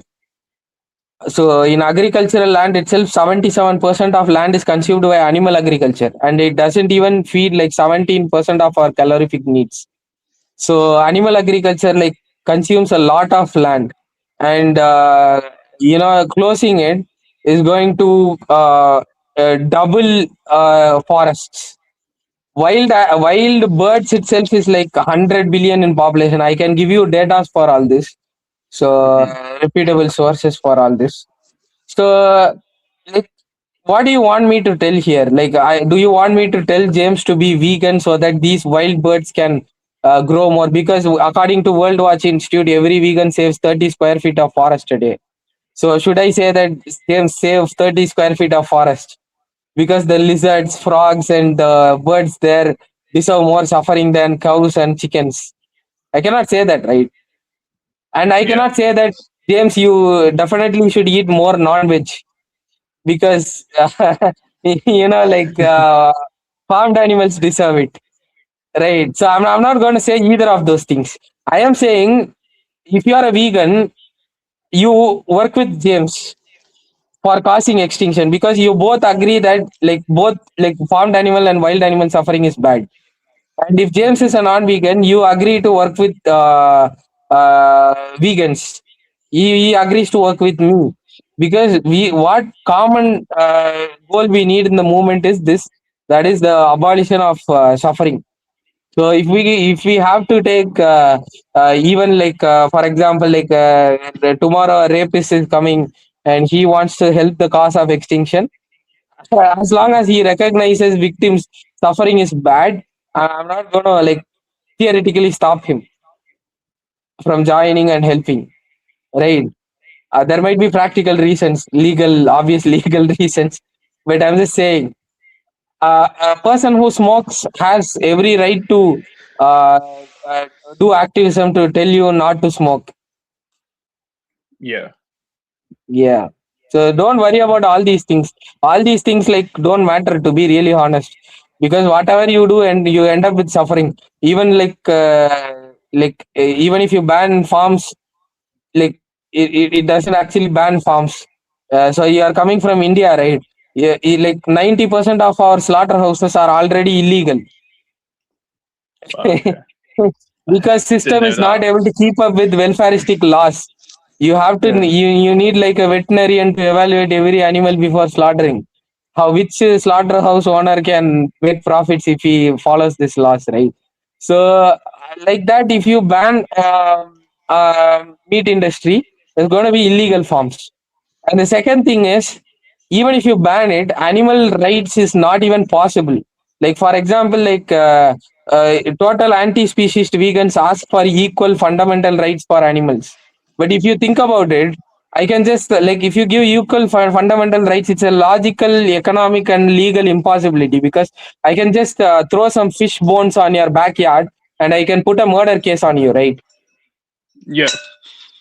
So it's not going to be possible. Unlike like black rights, animal rights is never going to be like fully realized. To be really honest, because it's impractical. Okay. Yeah. So basically, what I took of it is that we shouldn't really worry about like a personal impact, rather work for like the greater impact, right? Well, So you should prioritize the larger amount of suffering, basically. Yeah. That's what we're saying. We're saying that look, do whatever you want in your life, do your best, but veganism isn't suffering free. So Yeah. you might, if you're really lucky, your best case scenario is you're causing slightly less suffering than meat eating does. Now, Steve will tell you that veganism actually causes more suffering. Now, the thing is, veganism and antinatalism are great things, but just not in the current context. And that's where people get it confused. Yeah, I get that. Actually, I think from what he said, and I'm not much educated on the subject, like in my opinion, like eating meat would be causing less harm than like making like a species go extinct. Because if you think about it, an acre of forest land will have way more animals that are like killing each other compared to just like a couple of cows. Just like a thought about it, if you really think about it. But I mean, doesn't really Yeah, matter. that's what like I am telling you, don't think about it. Yeah. Don't think about it at all because both the cows and the wild animals, they don't deserve suffering. The argument can go on because you close farms and then you transfer the suffering to wild animals, and then what, you just pave some concrete on the forest, then you build some cities so that wild animals doesn't suffer, or and then urban animals and humans start to suffer. The argument just goes on, so it doesn't really reach an end. So what I would suggest is you don't even think which suffering is better.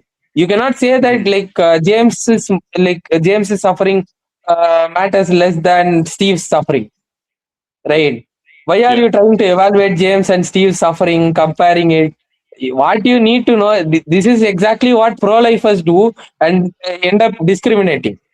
Okay, what vegans do, like for example, we just had some vegan morons saying that wild animals are happier compared to farmed animals. How the fuck do you know? In farms you have one problems, in wildlife you have one problems. Farms, they are giving you some food, right? You are staying in a cramped cage, you don't have a freedom.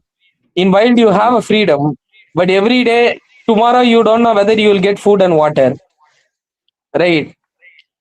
Tomorrow you don't know like whether you will get attacked by a predator, or tomorrow your parents might be planning to abandon you.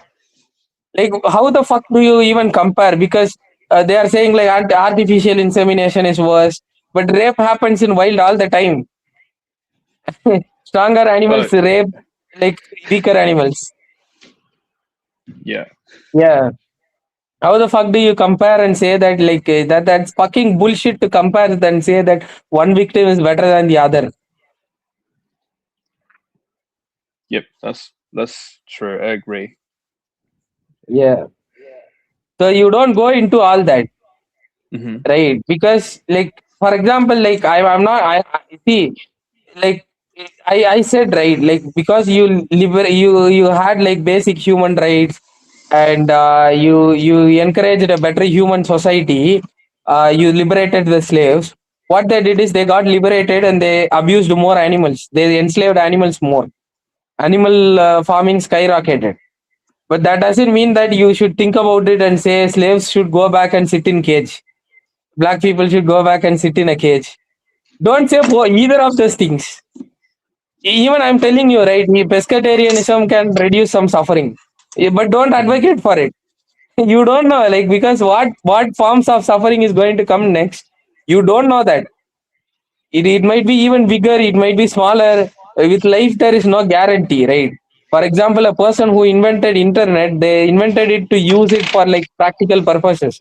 But now, like, criminals are using it to spread the child pornography. They are using it to buy, animal torture videos with bitcoins and jerk off to it. That is what is happening, right? You solve starvation, the next problem is obesity. You stop like wars, next problem is a stealth virus. You don't even know that war exists, right? So you don't make all these. This is like exact pro-lifer thing. They think that you stop Ukraine war, everything is done. The next thing is stealth virus, right? So Yep. you don't do all these things. You don't think that like if you go vegan, the next thing is better or worse. Right? I can give you I can give you data that like these many wild animals are there right now. How much land is going to be reforested? Forests are going to double. I can give all the data to you right now, but you don't bother about it and tell people to go non-vegan also, because it literally doesn't matter. All these things, you do whatever the fuck you want, and you work for extinction and cause extinction ASAP. Okay, makes sense. Yeah. Thank you. Yeah, that was lovely. I think that was it for all of my doubts and questions. To be honest, like I think Yeah. you've answered all of them very nicely. Yeah. And Yeah, if you have more questions, you can ask me in WhatsApp or come for a discussion anytime. Like we can do a discussion on Discord. Yeah. okay, 100%. Thank you. Cool. Thank you so much for like having this discussion and taking your time Yeah. to explain everything to me. That's I really activism. appreciate it. We're not doing it because we like you or to be polite. We're doing it Yep. because we're thinking, how can we end suffering?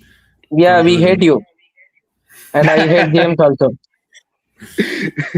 No, but that's fair, right? Like, Yeah. if doing this conversation gets me in and I can do my own bit to help the movement, well, you've achieved your goal, and that's, I think we should focus on the goal instead of like being polite to a single person.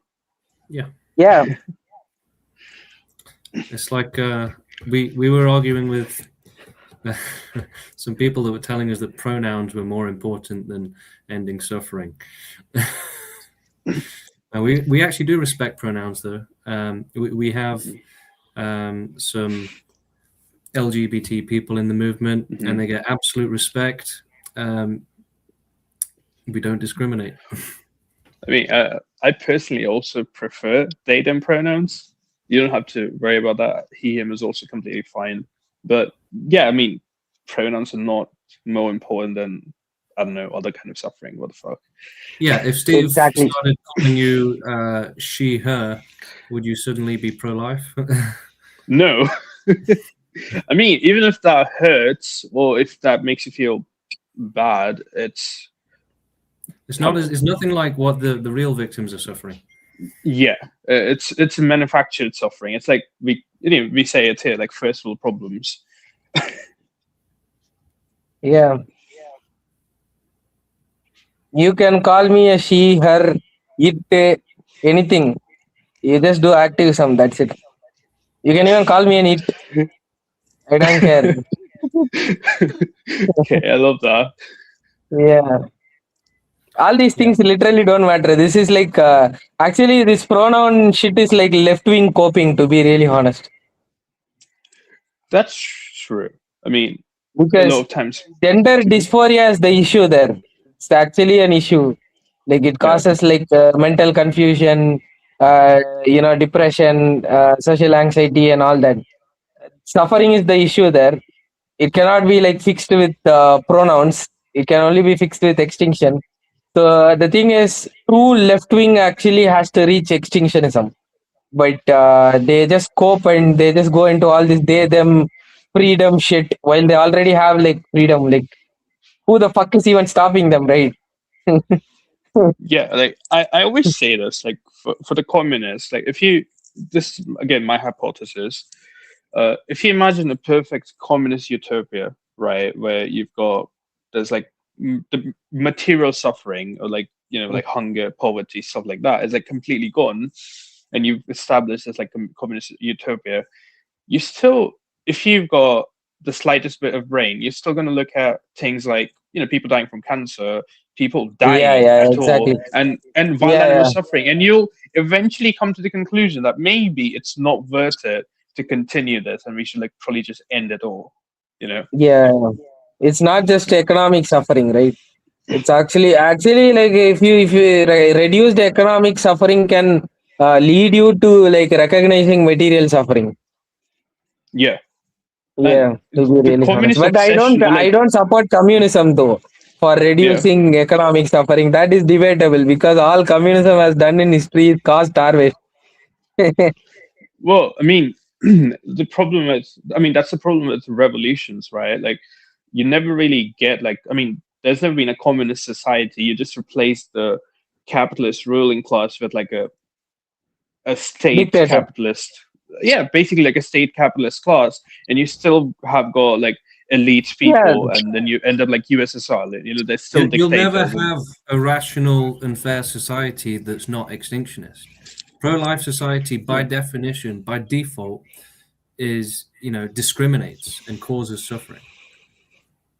yeah, and like the thing is again like even like if you take a look at China, there is like at 996 policy, right? 9 a.m. to 9 p.m. work. Like a lot of people do this 6 days a week, and mhm. like your poverty is solved, but again like you got depression now because you are working too much. I Yeah. don't I think mean, I'll do that.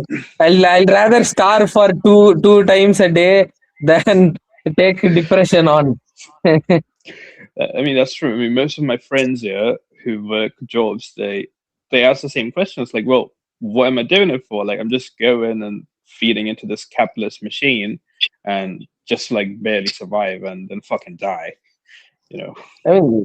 I mean, like like economy is needed, Hmm. but they are actually like they can actually like they are actually not doing anything, right? They don't have any goal. They are pro-lifers, right? Hmm. That's why they feel that dread. We are actually working for the only meaningful thing in the world, that is eradicating suffering. So we have True. goals. So pro-lifers, what they do is usually like the masses, they don't have anything to do. They just work on jobs. They just get into like unnecessary cringe drama, and then eventually they die. When we have goals, we have no time for drama. Yeah. Yeah. Great. All this, even communism is not going to like. Communism is just you basically replace the elite with the police. Yeah, I mean, even if you have a society where you have like no state, nothing, everyone's like getting equal money and equal food, like the That's not suffering going to still. happen, bro. That's Yeah, I mean, like I know. like basic Um, basic game theory disproves that yeah, but voluntary cooperation.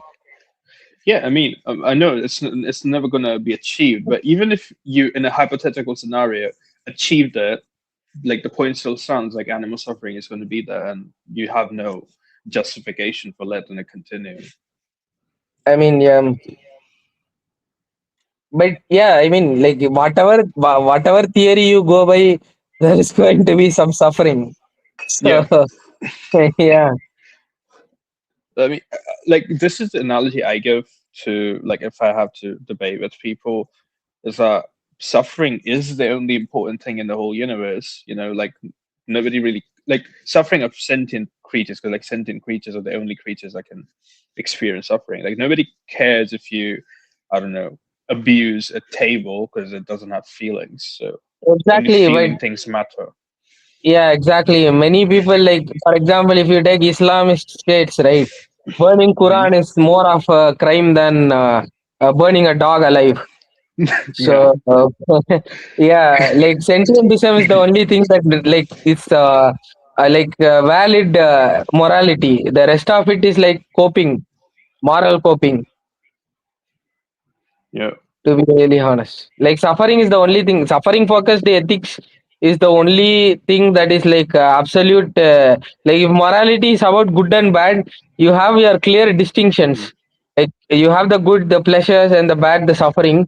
And none of the pleasures seem to justify suffering. Like for example, like playing a video game cannot justify the suffering. So it's very clear that suffering focused ethics is the only morality that is logical. So like it doesn't make sense. Rest of it, like rest of the moralities, either discrimination or coping. You discriminate wild animals, you end up in veganism. You discriminate animals, and you end up some human rights activist who doesn't care about animals.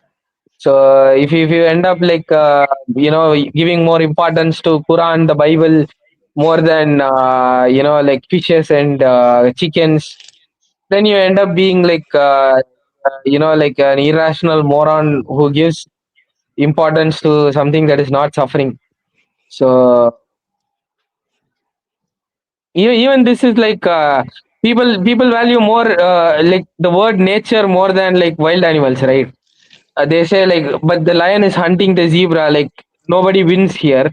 They are like, but it's nature, like it's supposed to mean something, right? Nature isn't suffering. So all this is coping, Yeah. moral coping. Yeah, I mean, I actually do believe that a lot of people who call themselves atheists are kind of still religious because they have this like divine view of life as if life is really important or sacred. So I don't really consider them like true atheists. Like atheism, somebody who's atheist to me is like who's Yeah, really I made rational, right? I made a video about that. Like atheists like Okay. worship life, so they are like actually like theists. They worship nature, they worship life. They just replace God with the word nature. That's it. To be really Yeah. honest, Yeah. yeah. But there are rational atheists who are actually questioning and on their way to extinctionism. Hmm. If we reach them, if your TikTok activism reaches them, we'll see. Yeah. I try my best. Yeah. I mean, everybody, all of us have different skills, but our Hmm. moral obligation is equal. I may not be I am not like I am like 27 years old, but I act like an old grandfather. I don't know much about social media. I wouldn't be here if it were not for uh, activism. So maybe you might be more skilled at social media, but the thing is, we all have an equal moral obligation to give our best towards extinctionism. Skill difference may be there. Hmm. Yeah. Okay. I just found that. Cool. So have you joined the WhatsApp yet? Oh wait, I'll do it right now. Give me a second. Great. So maybe you figure out social media and make extinctionism famous. Yeah.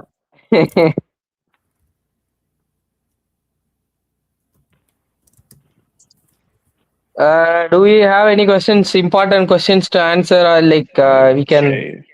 check Sorry, live? I'm I'm in the WhatsApp group now. Cool. Nice one. Anyone else watching that wants to join the movement and help out, join the Discord, join the WhatsApp, get in touch, get involved. Cool. Yeah, thank you for joining us, everyone. And we'll see you on WhatsApp and Discord. Cool. Bye. Yeah, goodbye.